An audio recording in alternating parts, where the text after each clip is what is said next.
About 8 weeks ago, Ray planted caladium bulbs on the show, and they've grown real well in these pots, and we're ready to plant them in the ground. Now, he planted 3 different colors, and we wanted to get a good mix, and we've put the white ones in a grouping here back in the shade, so they'll brighten up the deeper parts of this shaded part of the garden, and then the multicolored pink ones just mixed in, and then the red ones on the sides.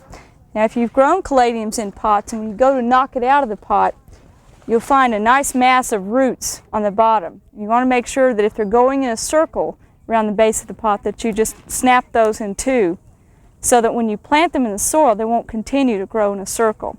Now, with caladiums, they like shade and they like a lot of moisture and warm temperatures, so it's an ideal time to plant them. And you can expect to enjoy these all season long. Now, Terrell's getting started planting one on that end. I'm going to go help him. When we finish up, I'll give you a few more tips on keeping these healthy all summer.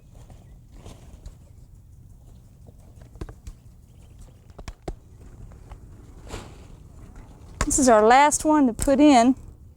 Just rough up these roots a little bit and set it right down in there. Now, when you're planting caladiums, make sure that, usually they're a little bit one-sided sometimes, so make sure that they're oriented to the direction that you want to view them from, so they'll look good to you in the garden. Now, these are going to keep producing foliage all summer long. If they do get dry, they'll get brown around the edge, and that'll be very unsightly because it won't clear up at all summer. So make sure that they get plenty of moisture. You might need to mulch them if they tend to dry out too much. However, in the shade, that shouldn't be too much of a problem.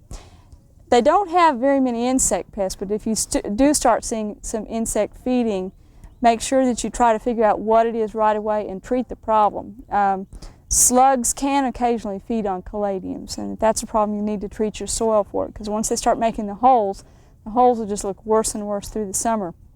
Now, this fall, when your caladiums die down, you can dig up the caladium bulbs and store them in dry vermiculite or dry peat moss in your garage, someplace where they'll stay cool and dry but not freezing cold through the winter, and they should keep for you until next year. In fact, you should get an increase in numbers that you can use. Remember, if you want to plan your color schemes, when you dig these this fall, you might separate them by color. Store the pink ones separate from the white ones and separate from the red. Caladiums, I think, are a great value for the garden here in Oklahoma, and it's not too late to buy some at your local nursery or garden center and put some in your yard and enjoy them all through the summer on into fall.